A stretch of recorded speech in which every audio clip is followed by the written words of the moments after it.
Okay. Now I see the video and those other things. See at the top, the mic and the video.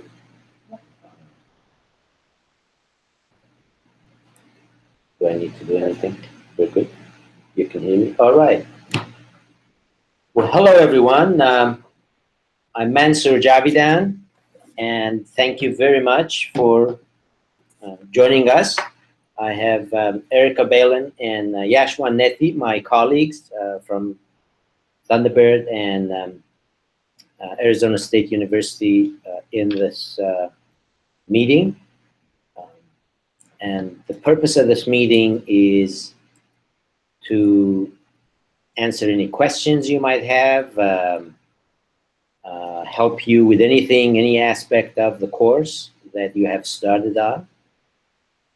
I'm going to make a few introductory comments first and then try to answer all the questions. As you must have seen in the introductory video that I prepared, this course is really designed to provide you with a solid understanding of what we mean when we talk about national culture. What does it mean? Why is it important? Why is it relevant? Where does it come from? How do you measure it? And in what way does national culture impact the way that people from different parts of the world communicate? In other words, when you are in a cross-cultural communication situation, when you're trying to communicate with someone who happens to be from another part of the world, what are the dynamics and challenges that are created, and what are the best ways that you can deal with those challenges? My objective in designing this course was to provide a toolbox that consists of a number of skill sets to all of you. So by the end of the course, when you're finished, every one of you should have developed a very specific set of skills. That's our objective. So this is not a theoretical course. This is not a course on theories of communication or models of communication. This is a course that's designed to be very practical, and it's very much application oriented. And the fact that we have students from all over the world in different countries, different parts of the world, different educational background, different work background, in itself, much more useful, because we're using you, the students, and your own diversity as a very important part of the design of this course. And that's why, for example, the course asks you to find a partner, to work with a partner from another part of the world. The experience that you will go through in working with someone you do not know personally, someone who speaks a different language, someone who lives in another part of the world, but your learning is very much dependent on your ability to work effectively with this individual. That's the essence of those couples, pairs that we ask you to create and to work with. And throughout the course, you will see many attempts to help you benefit from the diversity of nationality, cultural background, experience background that exists in the student body of this course. I'm very happy to know that we have a large student body, over 1,000 students in this course from many different countries, and we'll try to make maximum advantage of that diversity. With that said, I understand there is a number of specific questions, so I'm going to ask Yashwan to tell us what the questions are that students have sent in, and I'll do my best to answer them. So we have a first question from username Dysol, who's got a question which talks in terms of what do you think makes a global communicator stand out and, more importantly, succeed? So I'm going to repeat the question. What do you think will help someone in a global communication environment stand out and succeed? The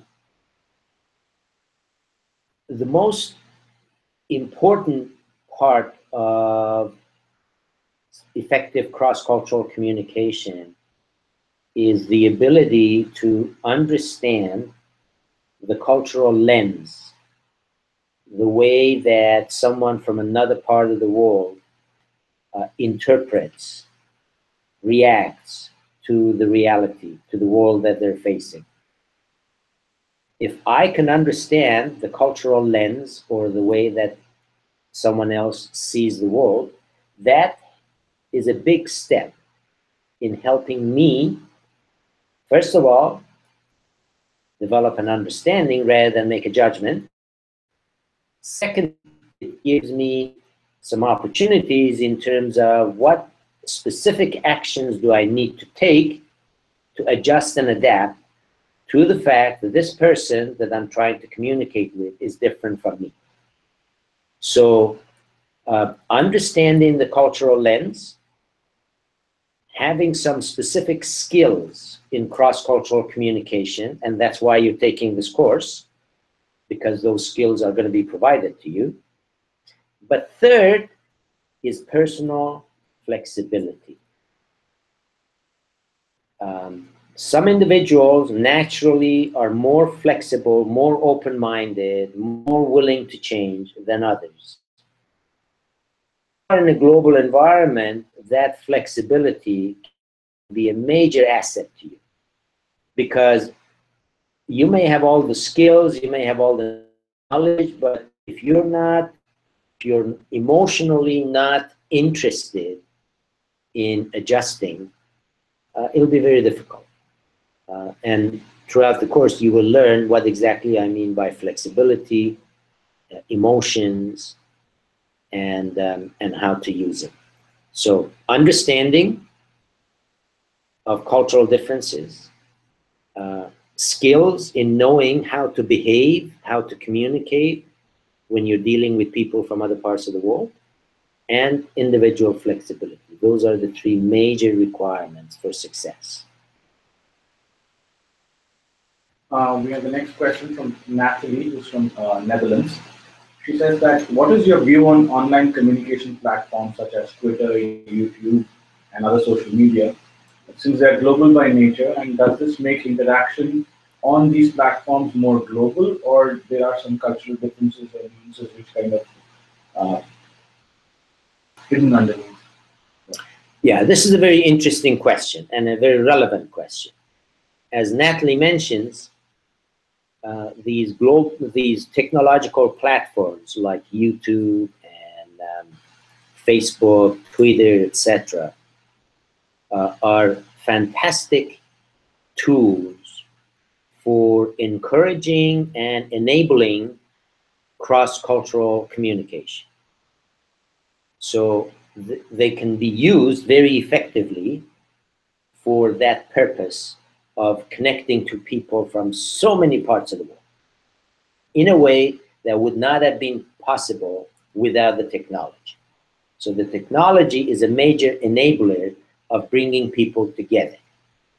Now, that's not all good news, unfortunately. One of the issues with a technology like Twitter or email, which is the most important vehicle for communication in business, it's email. It's not Facebook. It's not YouTube. It is email. So email is fantastic because it puts you in touch with all kinds of people all over the world. But email and technologies like that able to communicate the full message. Because you do not have the face-to-face contact, it's quite easy to misunderstand the email.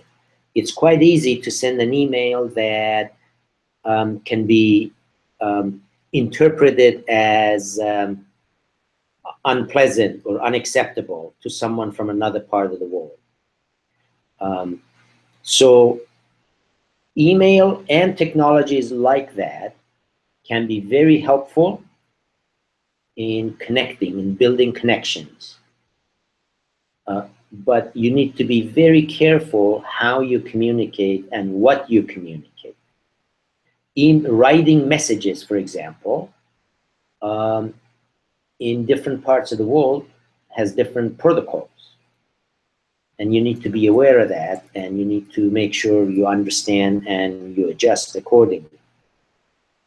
So to summarize the answer, all of these tools are magnificent tools, but if they're not used properly and with proper care, they can produce unintended consequences.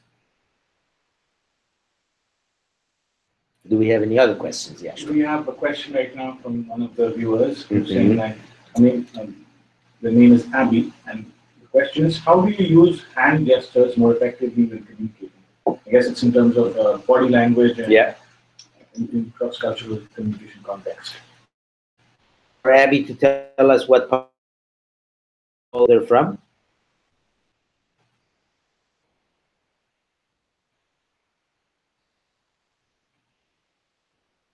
The reason I'm asking that question is, you know, communication is takes place through several means. One is language, verbal communication. So I'm speaking, you're listening to me, we are having a conversation. But nonverbal communication, such as body language, facial expressions, eye contact, silence, all of these are also very important part of communication. And some cultures are big users of nonverbal communication and body language. Other cultures tend to prefer verbal communication and not as much use of body language. So when you are communicating with someone from another part of the world, one of the things you need to learn is what is the role of nonverbal communication in that particular culture and how they use nonverbal communication in their communication. And throughout the course, you will learn quite a bit about that subject. She's from San Jose, California. Yeah. So the reason I ask that is because Americans in general are not big users of body language. But some South American cultures, some Asian cultures, Italians are very big users of body language to complement their communication. We have another question from Eileen Souza, who says, in the global mindset video, you made a comment how parents and educators teach children how to get along with people who are like them. As leaders who are acting in similar mentor role to our teams, how can we foster an environment that brings our teams back to that childlike sense of wonder and openness about people who are different to facilitate cross-cultural collaboration? How to be more childlike in terms of accepting a more cross-cultural environment? Yes, very interesting question, very relevant question. The question that Eileen is asking is a question that a lot of global managers are facing. Because now what we're seeing is companies are using global teams, which means they have individuals from different parts of the world working together in a unit or in a function or on a project. And Eileen's question is, okay, so when we have 5 different cultures represented in a team, how do we make it work? Because each member of a team has a different background, different ways of doing things. Here's what I do when I work with global teams. The first point I make to them is that when you are running a global team, especially a global virtual team, which means people are not in the same location. When you're running a global virtual team, having a successful team is like having green space in Arizona. Nothing about it is natural. If you want to have something green in Arizona, you have to make it happen. The environment on its own does not produce it. So global virtual teams, hard at it, it'll fail. The human dynamics is such that we do not like global virtual teams as individuals, as human beings. Now, the 5-year-old of today, when that person is 20 years old, he or she may be quite fine with global virtual teams because of what they're going through as a child. But the adults of today did not grow up in a virtual environment. So the number one thing for everybody to understand when they're on a global team is we need to work extra hard and extra smart for success, because the natural dynamics of global teams do not produce success. Okay, so now question is, what do I mean when I say you got to work extra hard? You got to do extra effort. Here are some of the things that we do when I work with global teams. Number one, you need to create awareness among all the team members. So if I'm working with a team that represents 5 different countries, I will ask each one of them to provide information about their culture, their way of doing things. As simple as, what is the purpose of a team meeting in your culture? Now, if you ask this question to someone who is based in the US, his or her response is, well, the purpose of a team meeting is to discuss things, analyze, agree, disagree, and finally reach some kind of a conclusion. If you ask a Japanese person the same question, tell you the purpose of a team meeting is to socialize, to publicize a decision that the leader of the team has already made as a result of his or her private, individual conversations with team members. Place between the team member, each member and the team leader in private. It is unusual for a Japanese team to have the kind of debate and discussion, back and forth, disagreement that would be quite natural in a German team or in an American. So first, I would ask each team member to share some ideas, some examples of how things are done in their culture. An effective team in your culture. What does it mean to be an effective team member in your culture? What is the role of a team leader? If you're a team leader in India of an Indian team, the team members expect you to be a very directive and involved team member. They want you to make decisions. Well, if you're a leader of a team in Denmark, that is not the role they want at all.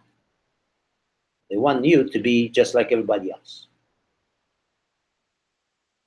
So by asking the team members to explain their background, the way that they're used to working in a team, what you learn is every member of a team may have very different ways of doing things. And it's important to bring it all out. Once you bring it all out and you kind of organize it for everybody to see that, wow, this person's way of doing things in a team is very different from the other person.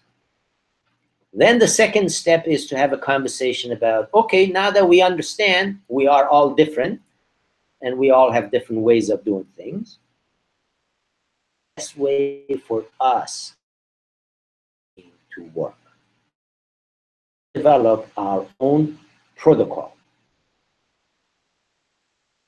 Japanese member of team, you need to be aware that our team is going to encourage debate and discussion. You're not used to it, but we will help you become more active and learn the skill of doing it. Or whatever else that the team collectively decides, this is the way that we're going to work together. So once you have that conversation with the team, you actually produce a document, manifesto of here is how we have agreed to give each other feedback, to participate in these conversations, to manage our team behavior and our individual behavior, to make the team a success. And then constantly you remind every member of the team what we agreed to and what that manifesto is. So in my experience, that approach has worked. It takes some time. That's what I meant when I said it's like green space in Arizona. It takes some extra effort, but it is worth the extra effort because you will like the outcome. What else do we have, Yashva? We have a question from one of our students from Japan, username Sakura Girl, who is asking, when was the concept of global mindset or a similar term, when did it first started to come into the picture and people started studying it? When did it first become something prominent as a subject of study? Very good. The interest in the notion of global mindset really started in the 90s, early 90s, with the globalization, companies investing in different countries. They realized that there is something missing here. We have very smart engineers, but they're having a hard time working with other smart engineers. We have very successful managers in our own country, but they're having a hard time working with people from other countries. So what is it? What's missing? The notion of global mindset was brought up by a number of consultants, by a number of professors. An idea as something you need to think about, as something you need to improve. And then in early 2000, a group of us at Thunderbird were really the first group of scientists that said, okay, let's take this seriously.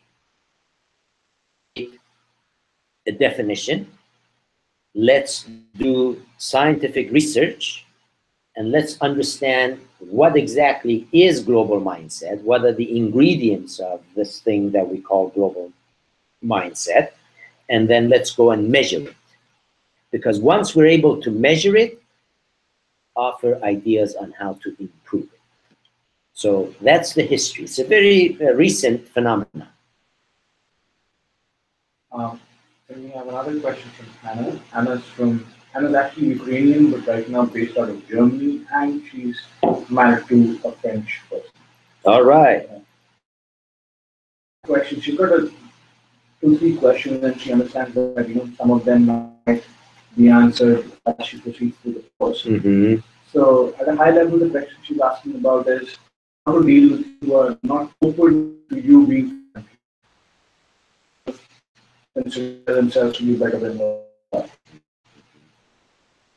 The question is, what are the differences between countries in terms of their perspective on time? Mm-hmm.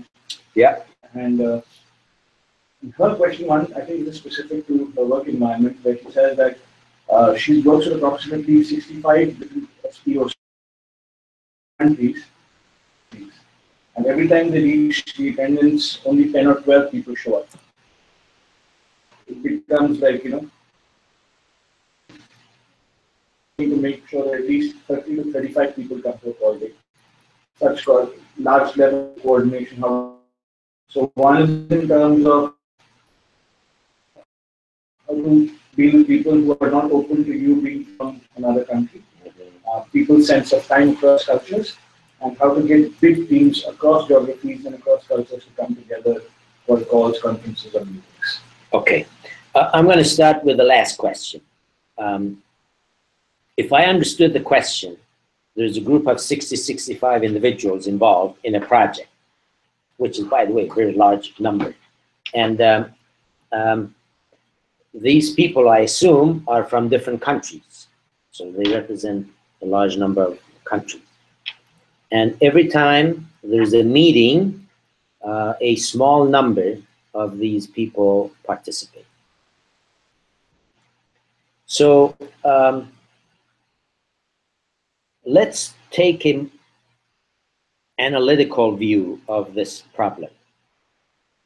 The fact that 10 to 15 people of the group of 60 to 65 people show up at these meetings. One, they're busy with other things. So the scheduling of these meetings is conflicting with their other activities and engagements. So that's one issue. The scheduling of the meeting, the time of the meeting is in conflict with some other meetings or some other activities that are involved. Logistical issue that could be the cause of the problem is the timing of the meeting is inconvenient for them. It may not be in conflict, but if it's at 2 a.m. their time, that causes a problem. And some people may say, you know what, that's hard for me and my family. So the most basic issue is logistics of the meeting. How is the meeting scheduled? Is it in conflict with activity? Is it inconvenient? Is it on a time and a day that happens to be a national holiday, a religious holiday, a weekend, something when people in those countries are not working? So that's very simple, basic logistical issue. Review, examine, explore to make sure those are not the causes. Set aside the logistical issues. The next subject is motivation. So these individuals, a large number of them are not attending, maybe because they're not motivated. Maybe because they do not see the meeting and the outcome of the meeting as valuable, as worth the time that they need to put into this.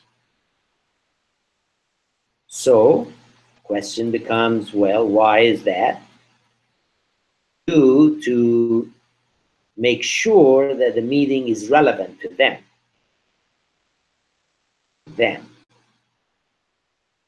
That's a motivation issue. The third potential reason is capability issue. If I'm invited to a meeting and I don't feel comfortable participating in the meeting because I don't think I know all the facts, I don't think I know everything that's going on, embarrass myself, I don't want to take a risk in front of my colleagues when somebody asks me a question and I may not know the answer to that. That makes me look bad. So there is the issue of competence, capability, that may be a problem. Another issue that is related to motivation, but in a different way, is politics, or the dynamics of the group itself. You told us it's a group of 60 to 65 people. Well, if this group of 60 to 65 consists of cliques, smaller groups that prefer to work with each other and not with the others, that in itself causes problems for attendance. So what is the nature of the politics of the group? Is it healthy? Is it difficult? That could be a potential source of why people do not attend. So if I were you, I would put together a list of questions like this as I went through them. Logistics, motivation, politics, capability. And I would just call, depending on your own relationship with these individuals. If you feel comfortable, I would just call them and go through this list and ask them, well, tell me, what is your interpretation of the low turnout in these meetings? And what advice do you have? What suggestions do you have in terms of how to improve it? So that'd be my answer to that. That's the third question. First question.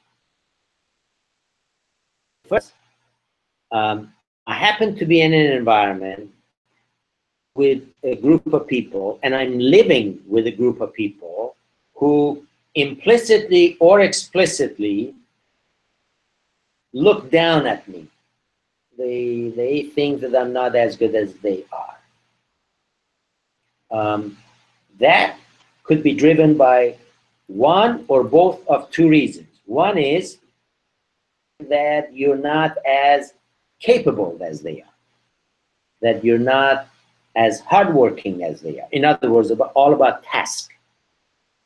They may have this view that just because you're different from us, you're not as serious, you're not as well trained, you're not as we are. So that's the task side. And then there's a cultural side, which has nothing to do with task. So in some cultures, it's easy to say, well, if you're different from us, you're obviously not as good as we are. Our culture is better for whatever reason. So these are the two potential explanations for their behavior. Now, you need to figure out which one is the answer, and it could be both. Obviously, the question in your mind is, well, what do I do with that? How do I fix this? If the view, if their attitude is driven by task,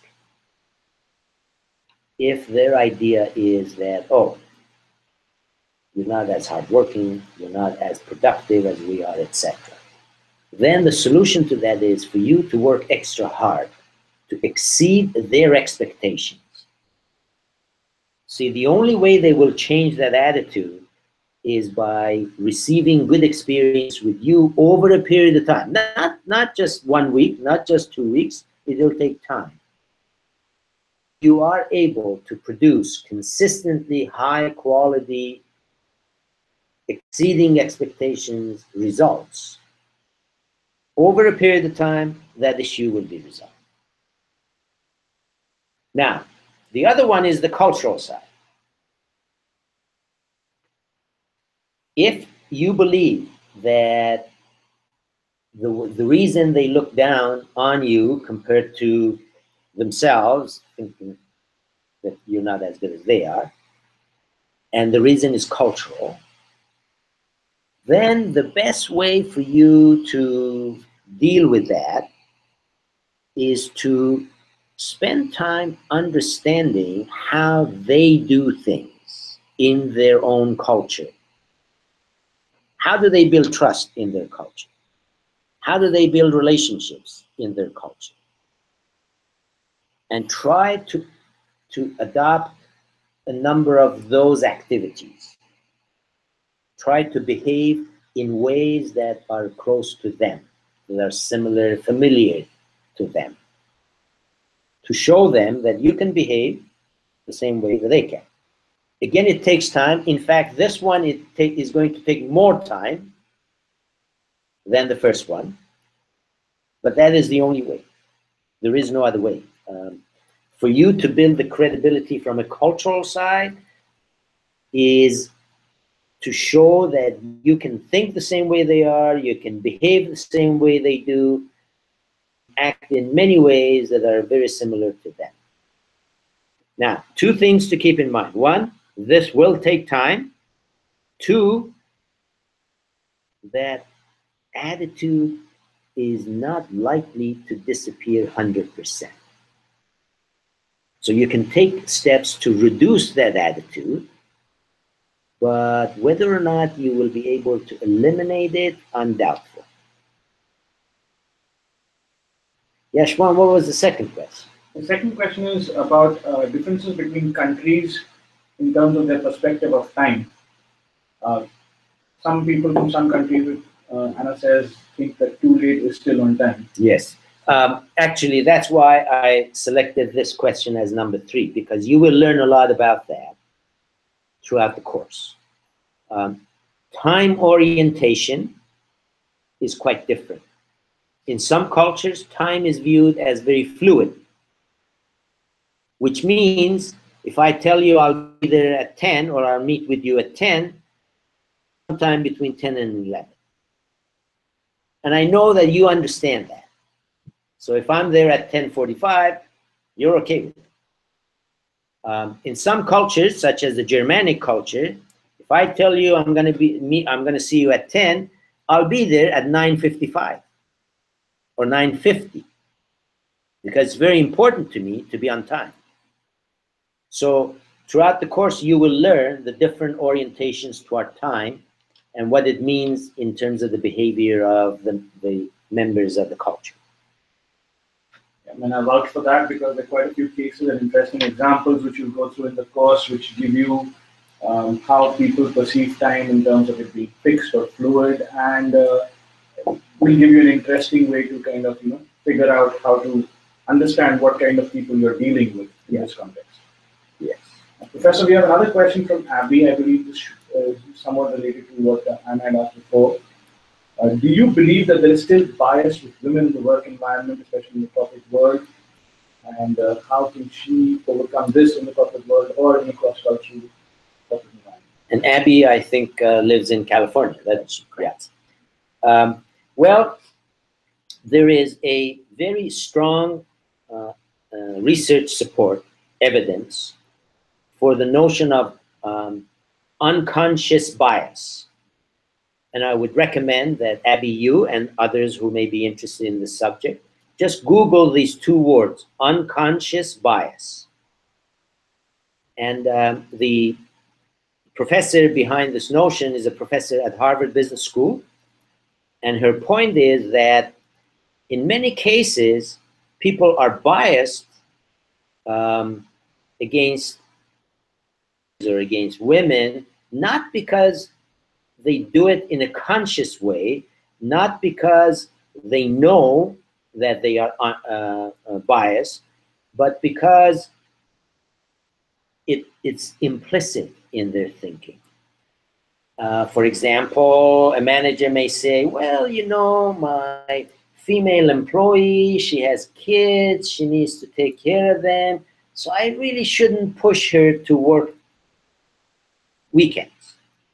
But if I'm dealing with my male employees, I may expect them to work during the weekend. So in his mind, this manager is trying to be nice,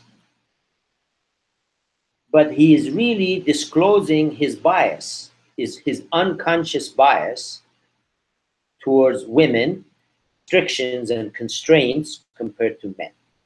So yes, there is very strong evidence. That's why there are laws in the US, much stricter laws in European Union, trying to deal with this issue. There is strong evidence that women are paid less than men in the same kind of job. So the answer, unfortunately, is yes. Now, the situation has improved quite a bit compared to 20 years ago, 30 years ago, but we still have a way to go. We have a question from Bilal, and Bilal says, what is the best way to prepare for a business meeting, especially in terms of building trust during the meeting, when that's the main obstacle when you're dealing with a client or the people whom you're meeting with? Yeah. Repeat to me, Ashwan, the first part of the question. What is the best way? What is the best way to prepare for a business meeting with people from different cultures to build trust, which is the main obstacle for the meeting to be successful? Bilal, you are going to learn quite a bit about trust, How does it come about in different cultures? As it happens, I was in Dubai this past week. I got back last night, and I was working with a group of executives, Emirati executives, some American, some European, and I asked the question, how do you trust someone who you meet, someone who you work with? And before anybody else could say anything, two Emirati executives stood up. Emotions. Emotions are critical, and they're very emphatic about it, pointing their fingers. The point they were making was, working with Arab business people, even though you're talking about business and you're trying to do business, if they do not connect with you emotionally as a person, they will not be able to trust you. That's the essence of affective trust or emotional trust. Now, to a typical American executive, has nothing to do with emotions. I will trust you if you answer my questions, colleague or partner, etc. If you promise a specific set of deliverables and you deliver. If you deliver on your promises, I don't care whether I like you or not. I don't care if I know you at all. I just want to know if you deliver. It's all task related. It's called cognitive trust. But the affective trust, as this Emirati executive was saying, it's not about whether you're delivering a product or not, or on your promises. It's about, do I feel comfortable with you as a person? Preparing for a business meeting, if you're meeting with Nordic Europeans, Germanic Europeans, Americans, Canadians, all you have to focus on is, what are the questions? What are the topics of interest to these individuals? All task related.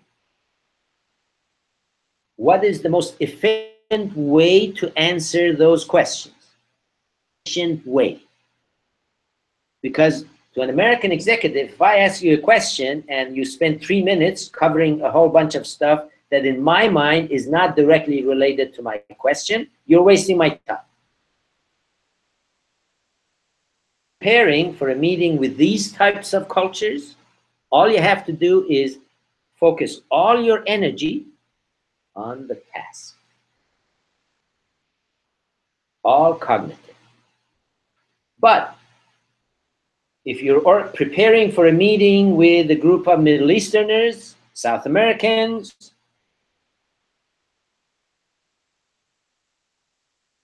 the emotional side is important. So you need to know something about their emotional interest. It's not just about the job. How am I going to behave to show them that I'm a good person? What do I need to do before the meeting? Maybe I go and spend time with them individually, invite them definitely to lunch or dinner or drinks.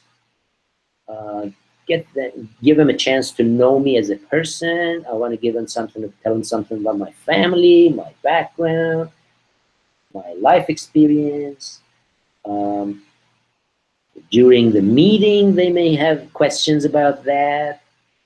Even the way you introduce yourself in the meeting is important to them.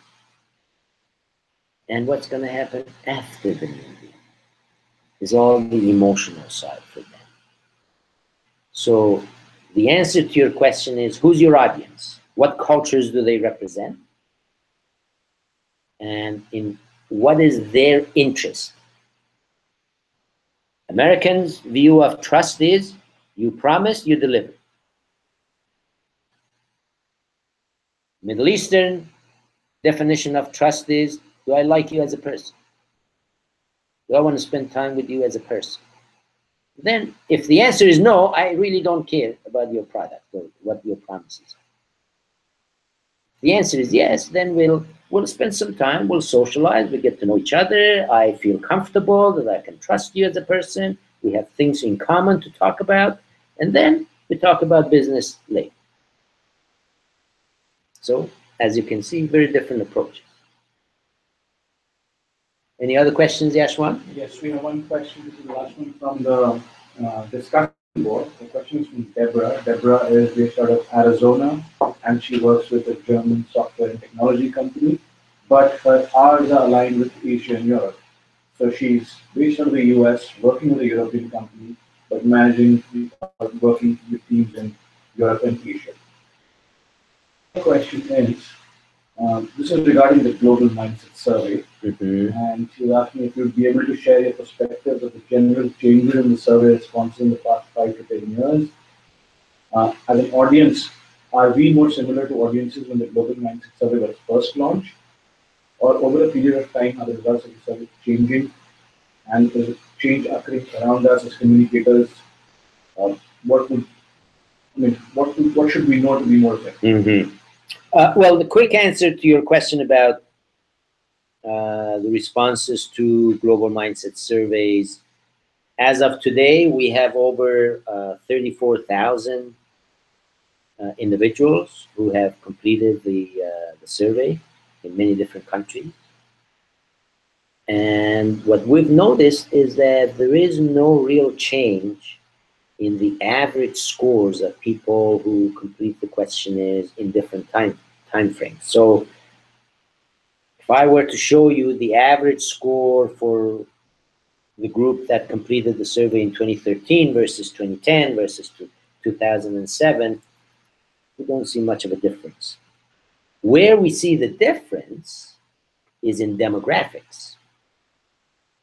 For example, we see that let's group ages in 3 categories. The young, which means up to 30, maybe low 30. The middle age, which let's say 30, mid 30 to 50. And then 50 plus. What we have noticed is that the 35 to 50 group, when it comes to passion for diversity and psychological capital, their score tends to be lower than the other 2 groups. And that was curious to us. We wanted to know why. What explains the fact that as people grow old and get into the 35 to 50 age groups, somehow their emotional, their psychological capital goes down. So we interviewed quite a few people. And what we found was that many people said, yeah, I still kind of like it, but my reality is I have little kids, I have family responsibilities, I'm growing the family, I'm growing in my job, so many things that I need to focus on and to work at.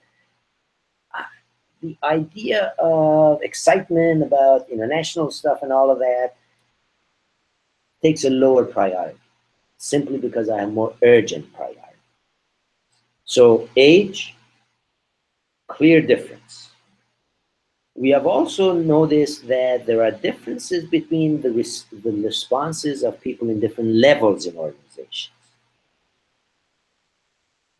As you go higher in the organization, all the way to the CEO, average scores keep going up. So the lowest global mindset scores are in middle ranks, which is our lowest level of management. And as you go up, all the way to CEO, the average scores keep going up.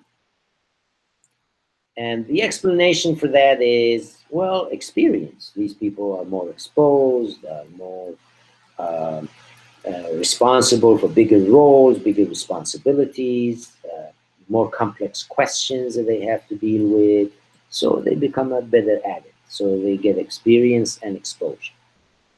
We also know that functions play a role. We did a comparison. HR, finance, accounting, marketing, sales. And what we found was that the average score of HR people in our database was the lowest compared to finance, sales, marketing, communication, etc. And marketing had some of the highest scores across functions. So there you go. One more question from Sheepfar, if I'm pronouncing her name right. She's from the Netherlands and she's a researcher and is planning a world trip right now. And her question is, how can we adjust the borders of flexibility between nations? Some Asian people are too flexible versus European people.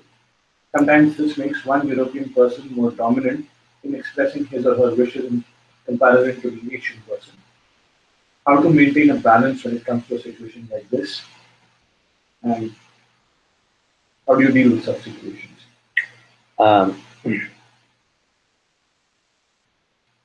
So, first of all, the important thing is understanding. You mentioned the example of a European person may be more dominant in communication or in a meeting, which is typically true, especially if you look at Nordic Europeans or Germanic Europeans. They tend to be quite expressive, they're very blunt, they express their views. There's nothing to them. That is how you contribute, by participating in a very big way. In some Asian cultures, participating in a public way is something new to them.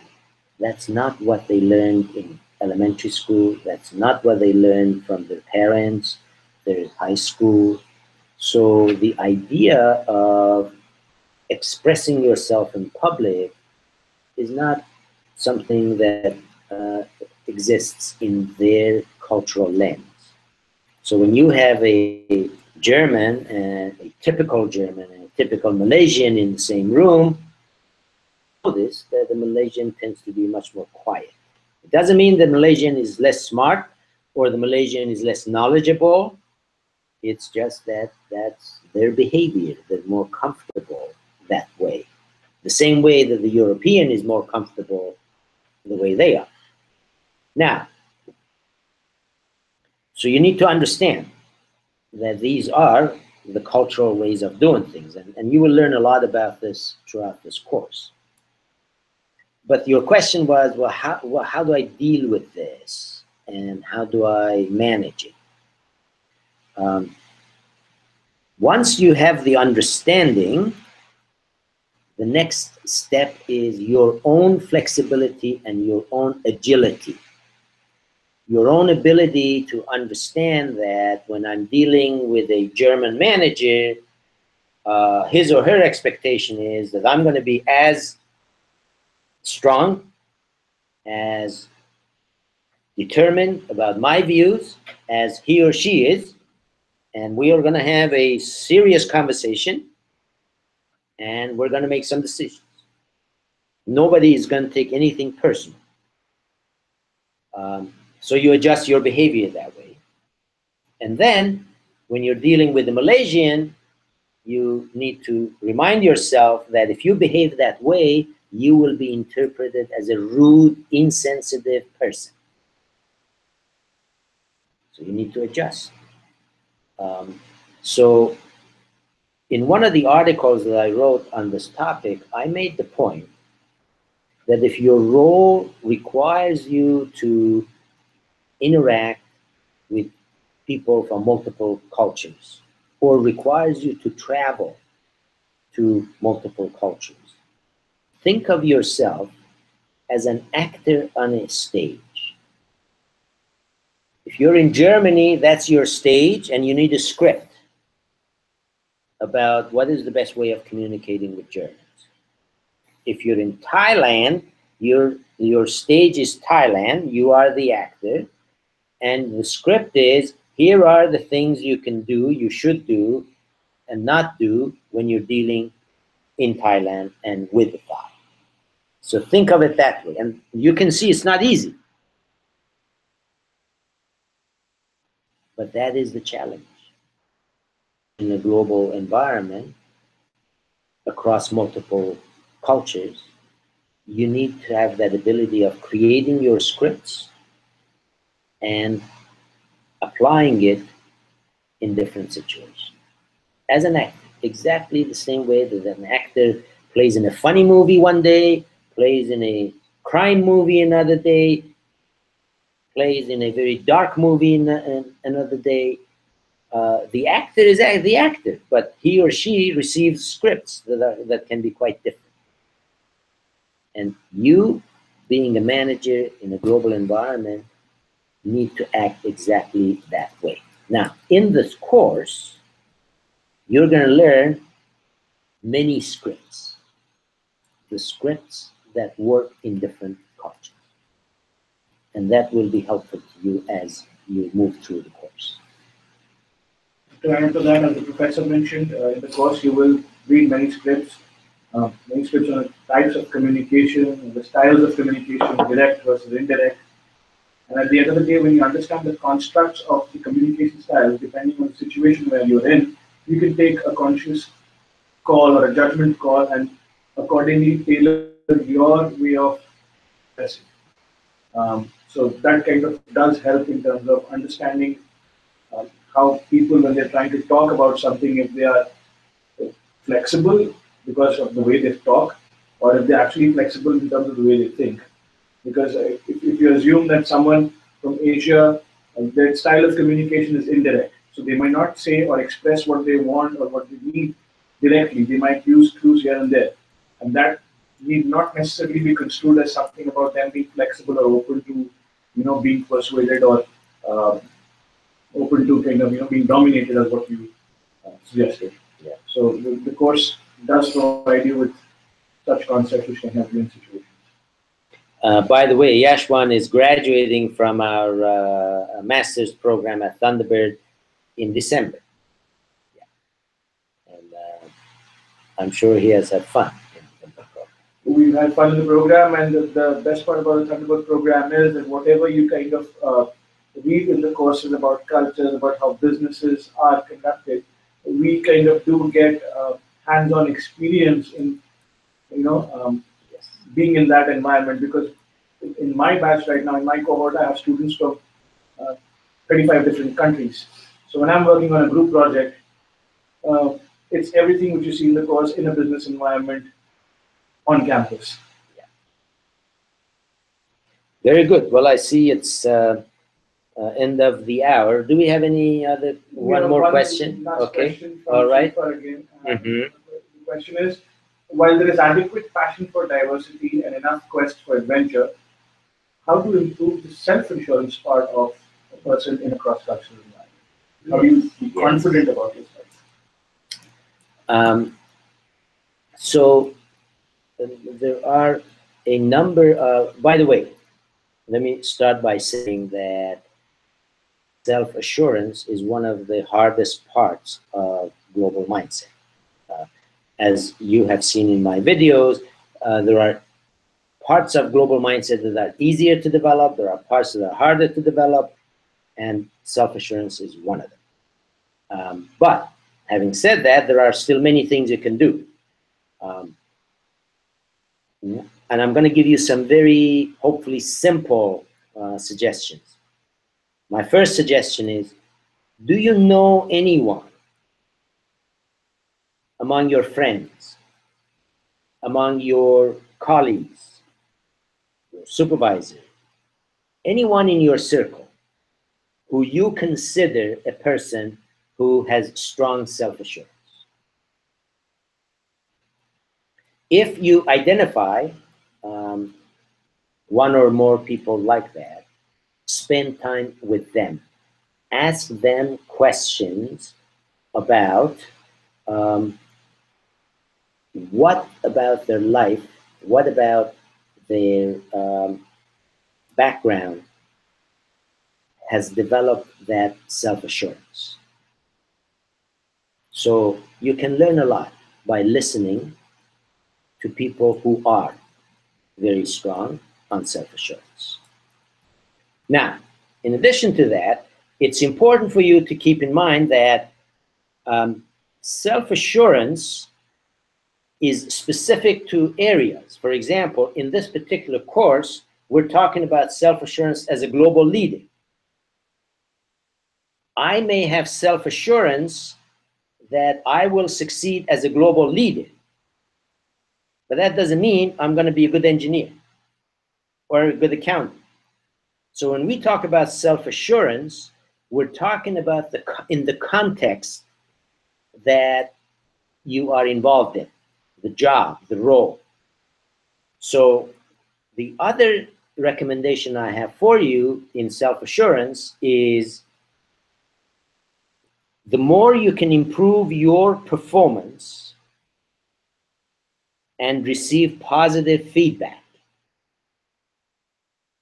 the stronger your self-assurance over time. So because self-assurance is context specific and topic specific, it goes back to your capability. And by producing good results and receiving good feedback, this is really important. That's how your self-assurance goes on.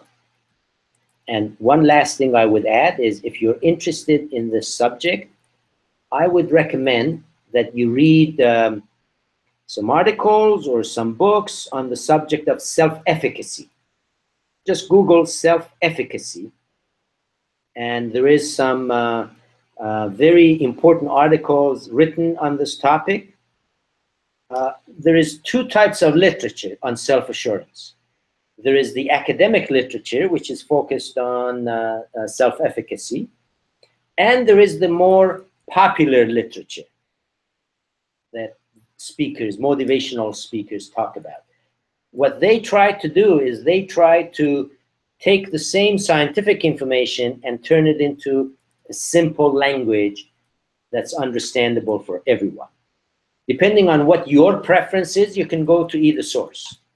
I would, being an academic, I would recommend that you start with the academic literature. At least read a couple of articles or books on self-efficacy and how to improve it and why this is so important. But then there is people like Tony Robbins and other motivational speakers who try to be helpful by providing guidelines. 1, 2, 3. Do these things in order to improve your self-efficacy. And you may find them helpful too. All right. Have we covered them all? I think so. Excellent. Well, I see that we're coming to the end of the time. I want to thank you all for taking the time. I know we have people from US, from Netherlands, and other parts of the world joining us. Lebanon, huh? All right. And I know that if you're from Lebanon, this is not a good time to be up. So I appreciate that. And if you have questions, again, please go ahead and post them on the board, and we'll do our best to answer them as quickly as possible. Thank you, and have a great day or night, depending on what part of the world you're from. Bye-bye. Thank you. Yeah, I did that.